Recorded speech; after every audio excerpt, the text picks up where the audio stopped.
Hey, good morning, good afternoon, how are you all today? And welcome to Integrative Preparedness. I'm Steve Smith. I'm back home. It's good to be back home. It seems like I've been away from home so much in the last few weeks. It's like a vacation to be back here. We had a great time up in Iowa for Kelly's family reunion, and I had a conversation with some of her cousins that kind of spurred what I'm going to talk about today. I'm going to talk about the relevance of gamification when it comes to preparedness. Now, some of you may have an idea what I mean by that. Are we square here? I don't know. No, okay. Well, you may have an idea what I mean by that. Maybe you don't, but we'll talk about that. And by the way, a lot of you said over the last few times, "Hey, where's the coffee? How come you're not drinking the coffee? We missed the coffee. We want to slurp around." Here I am. Let's have one together, shall we? Oh, back with my Folgers Instant. The coffee of kings, shall we say. You know, I like Folgers Instant so much, I even put it in my books. Jim Wyatt drinks Folgers Instant, which reminds me to let you know that for all the new people here, this and all of my videos are brought to you by the Stonemont series, my series of books, 6 books so far. Yes, I'm working on the 7th, should be done in a couple of months. The Reversion, the Revival, the Renewal, and Appeal to Heaven, the Blessings of Freedom, and Hostages to Fortune. Book series that many people tell me is the best series they've ever read when it comes to preparing for surviving and, planning for rebuilding after a total collapse. The first one came out in 2017. Hundreds of thousands of people have read them across the world and say that they've learned so much. It's in a good story, too. It's not just dry. It's in a good novel series.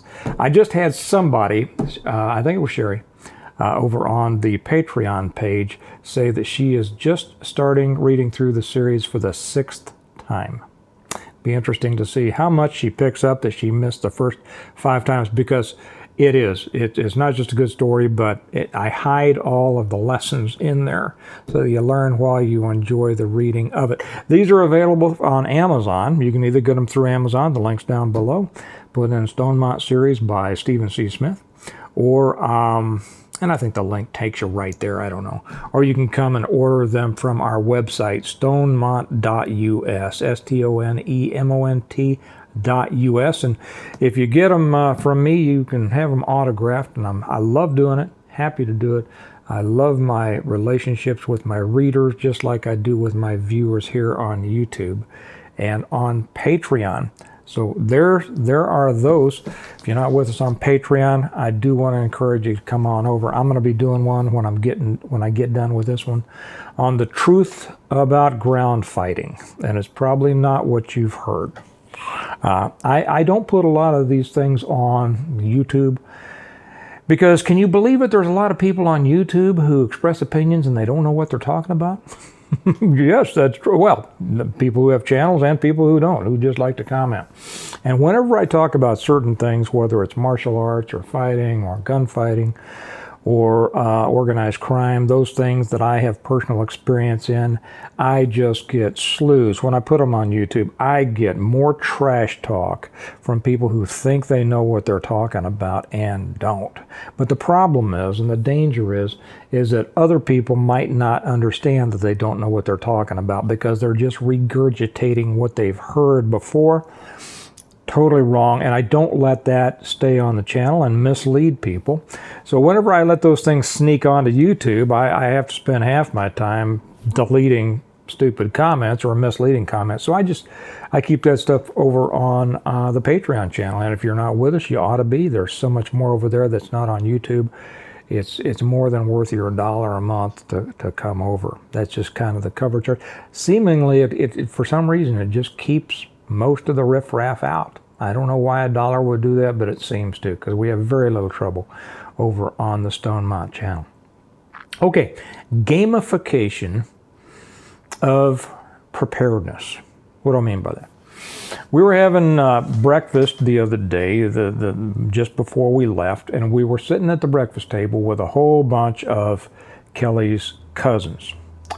Let me have one more sip and I'll continue. And among them were some professors, some college professors, two from Johns Hopkins, one from Rice, another from the University of Nebraska.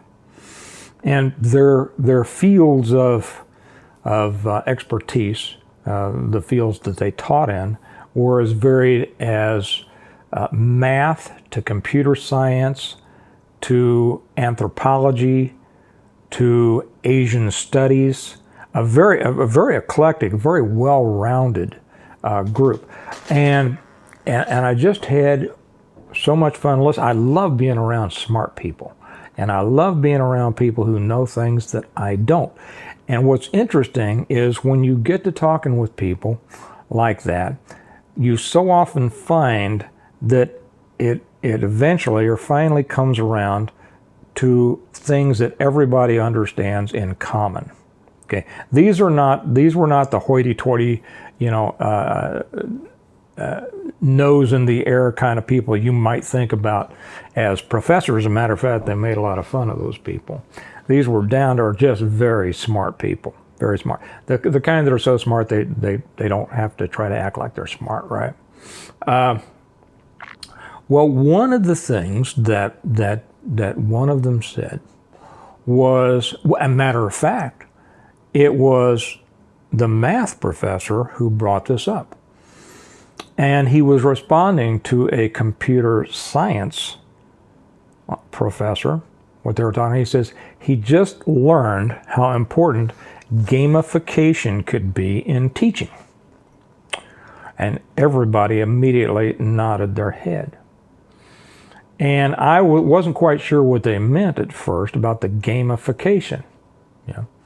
But what it was, and one of the professors from Johns Hopkins says exactly right. He said he had taken the idea of gamification to the neuroscience department at Johns Hopkins, and they didn't understand it, wanted nothing to do with it, poo-pooed it. He says it took him forever to break through and get them to introduce gamification as a teaching protocol. Okay, now we're to the point. What's that? It's simply a fancy word for making a game out of learning. And, we do that with our kids a lot. I've talked about that with, matter of fact, I talked about it, I think, when I shot the one down in Chattanooga. When I talked about whenever we go on a trip, I throw it up to the kids. Okay, how long are we going to be gone? How many days would it take us to get back? How much food do we need for that for the same amount of people? When we were down in Gatlinburg in Tennessee, and we had that this is the day that I made the one on that, what's it called? The cannibal solar flare. The cannibal CME, one that had caught up to another one, eaten it, and was headed our way. It sounded very scary, but it really wasn't. But I used that as a way, and I threw it out to the kids. Okay, what if it hits? What if everything shuts down? It's just tabletop gaming. What do we do? And I put it up to the kids, starting with the youngest one to the oldest one. The youngest one got so much, there was hardly anything for the older ones to add, although they found some things because, they thought about it longer, which just shows you how much they do pay attention. Kids do pay attention. They soak stuff up when you think, you think they're not listening, which is why we have to be careful of our language, right? like that song, that song, who was it that did, I've been watching you, I've been watching Dad, ain't that cool? Well, they found that gamification, even in the upper level academic circles, showed such an improvement in learning. And you wouldn't think this, right? You wouldn't think this. I mean, these are uppity, right? I mean, how do you get more uppity than Johns Hopkins? And you wouldn't think that it would have that much of an effect, but they said it did. When they started introducing the concept of gamification, the learning, and you can There's a difference between memorizing and learning. Memorizing means being able to recall information. Learning means making that information your own, right? And I've always said, when I ask people, I'll ask them a question, whether it's in one of our training protocols or whatever, and I'll ask them a question and they won't remember. And then when I tell them the answer, they'll say, oh yeah, I knew that. And I said, no, you didn't know that. You remember having heard it before, but if you knew it, you would have been able to tell me. And this is where gamification comes into making that information your own. I've had several people suggest to me that I make a game out of Stonemont, out of the series, and I've really thought about it. I don't know whether I'll do it or not. I've played around with it. I've thrown some things up into my mind. I might. But the interesting thing is there is a game out there, and I've been meaning to do a video on it for several years. And I had thought years ago, after I came out, after the first book, The Reversion, came out in 2017, I did think about making a board game out of Stonemont. And what happened and everything, and how they survive and rebuild as a result of their preparedness. As different people come to them, as they face different challenges and all that. And but I was down. This had to be, oh man, I don't know, 5-6 years ago, maybe longer. I was down in Branson, and we were staying down there for a few days, and there was a prepper convention in Springfield. I had never been to a prepper convention before, and I've never been to one since. But yeah, mugs are coming out soon. Now that I'm back in town, we'll get on that. But so I didn't know what to expect. Well, I walk into this big convention center there in Springfield. I drove up to Springfield. It's only about 30 miles north of Branson. And I went in.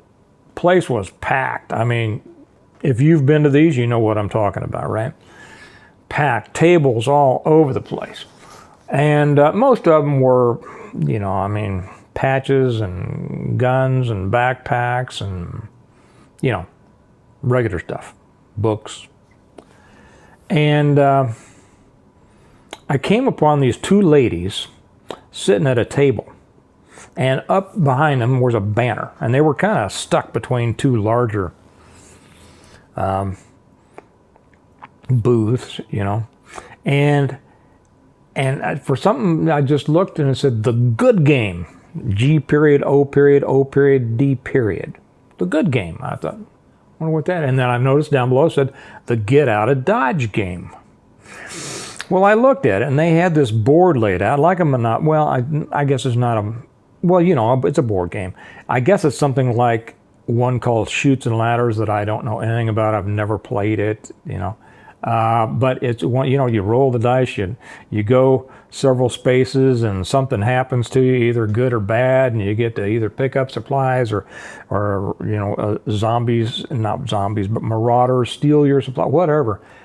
And I got to looking at it, and I thought, man, it really was a good game. And I thought now, and I told him, I said, I've been thinking about making one of these games.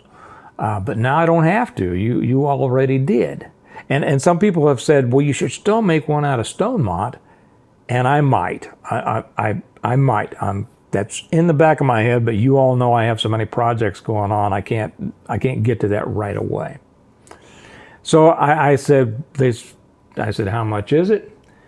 They told me. I said, I'm a writer. I've written a couple of, I don't remember if I just had The Reversion out then or if I'd had the second book out. Well, anyway, I said, how about I trade you some books for this game? Would you be interested in that? And I went out and I got them, and I showed them the books. I said, oh yeah, that's and so I think probably the value of my books was a little bit more than the value of the game, but that doesn't matter. Something's worth to you, what it's worth to you. And they were just the nicest ladies, and I kept their card with me forever. It was in my wallet. It's not in my wallet anymore. One of those many times, you know, when you go through your wallet and you go, oh, well, what's that doing in there? Why is that in there? I'm getting to the point where it's just looking like I'm carrying a backpack in my side pocket, you know, so you clear this stuff out. So it's somewhere in a stack somewhere. But I might suggest, if you want to see that, it used to be available on Amazon. I don't know if it is still or not, but it's the Good Game, G-O-O-D, Get Out of Dodge game. Okay, that's just a little me promoting them. I hope they've done well. I don't know. But the real point of it here is, and I know there have been there were some card games out. I never looked at any of them. I never bought them. I heard a couple of people on other channels talk about them. I think Southern Prepper 1 talked about one time. I don't know. What was it? Some of you all will know. Some of you all will know. And it puts you in those situations. You know, what would you do? What would you do? Well, I think that in these situations, so much learning can occur. And it really drives you, depending on how many other people are involved in it and their background and their knowledge base. Now, if you're, here's the danger. If you're playing with people who don't know much about it, and I want to give this caveat, I don't want to offend anybody. There's a lot of people out there that don't want to know much, but they think they know a lot, right? You know what that's the Dunning-Kruger effect, right? Well, hopefully you don't have a whole group like that, because then you're just going to be regurgitating the same information. And I've kind of talked about a couple of prepper group meetings that I went to one time, and the people just sat around with the most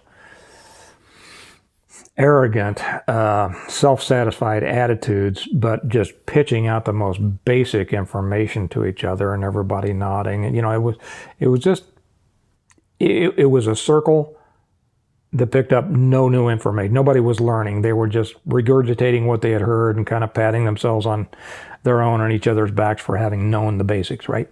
You want something more than that. You want somebody, most people, hopefully, the more people you get in a group to kind of stretch and say, well, what about this? Well, what about that? Well, what about that? And actually challenge the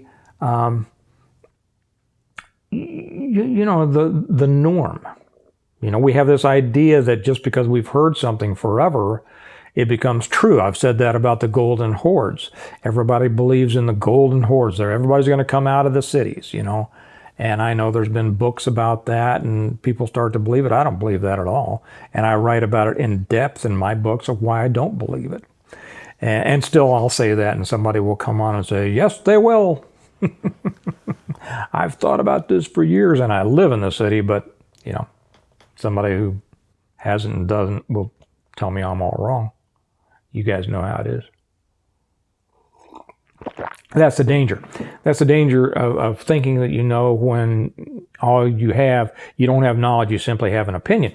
There's nothing wrong with having an opinion as long as you understand that it has to be based, as long as it's based on information, hopefully, you know, true information, on fact, and you question it and you take a deep dive.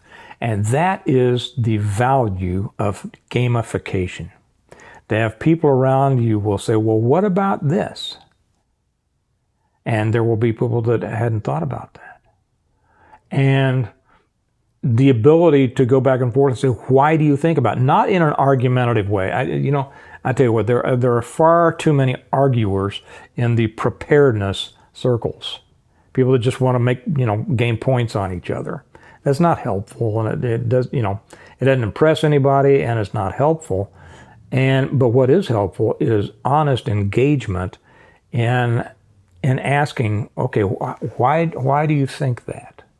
What is it, your background or your experience or whatever that causes you to think that way and arrive at that conclusion? And then, allow the person to tell you. And then if somebody has questions, well, but what about that? You can just spin this off into as many directions as possible. And, you're never going to get to every possible scenario, problem, or solution, but it's not important that you do. And like I've talked about the 27 ninjas, you know, we used to refer to that in the martial arts. Whenever those of us who would put on seminars, you know, so often there would be one in the group that say, but what if somebody did such and such? And, you know, you've got 3 hours to teach people some basics, or in my case, I used to give all day ones. You got a few hours to give some people some basics, and then you got one guy that's always going, well, what about, you know, and it doesn't matter what you say. And you can take the time and say, well, in that case, you know, here's, you might think about this, but, you know, there you go. And then it's, well, what about, and then you can say, well, okay, in that case, now you're starting to give, you don't really have somebody who's interested in learning. You're having somebody who's interested in making themselves feel, you know, important, or show themselves important to the rest of the group, or simply wants to continue the dialogue with you, and it's robbing the rest of the group. And so, you know, it gets to the point very quickly to where you'll say, I've never seen that happen. You know, I mean, it's good to explore possibilities, but it's important to stay with the probabilities, especially those things that you have seen happen. And that kind of person, the reason we call it 27 ninjas, because if you say, well, what if you get attacked by a ninja in a dark alley? And then you say, and then it's, well, what if there's 2 ninjas, and then 3, and then they will take it clear up to and you tell them how to deal with 26 ninjas in a dark alley, which you can't. No, there's no way to do it, you know. Well, what if there's 27 ninjas? You all know what I mean. By the way, if you're new here to this channel, we don't have that very much here. And when we do, I just get rid of them because it's divisive. It stops the learning. You know, we're not here to argue. We're here to share information, to learn, and such. Same reason that in a minute I'm going to shut this off and I'm going to talk about the truth about ground fighting. It's not what most people think. So anyway, think about that. Think about, you know, if it's friends of yours, if it's family, if it's your kids, introduce some gamification into the process, and people love it. They really do. They will get into it. You know, you can do it with your spouse while you're driving down this road. What do you think? What if something happened right now? Well, let's see. You know, and it's fun to do. And not only does it help people kind of spin up their thinking and their creativity, but it helps you to learn how other people are thinking, and helps them learn how you're thinking. So anyway, I'm gonna let it go with that, so I can do this one for the patrons over on Patreon. Again, if you're not with us over there, please come. I put the link down below. There's so much, you'll learn so much over there that never makes it to YouTube. It'll be good for you to know. And remember that, like all this is brought to you by the Stonemont series. If I made videos for 20 years, I would never be able to scratch the surface of what I've already covered in detail in these books. So you can get those either through Amazon, links down below, or directly from me if you'd like them autographed at stonemont.us, and that is down below also. Also, the t-shirts are over there, the new colors, the new designs are over there, and the mugs will be over there pretty soon. I'm gonna work on making the final decisions on those this week, and I think that's about it.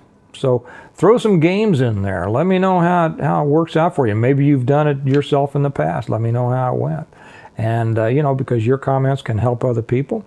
Again, if you're new to us, it's great to have you. Make sure that you are subscribed and hit the thumbs up and get involved in the conversation. Read the comments below, because we got some super smart people here.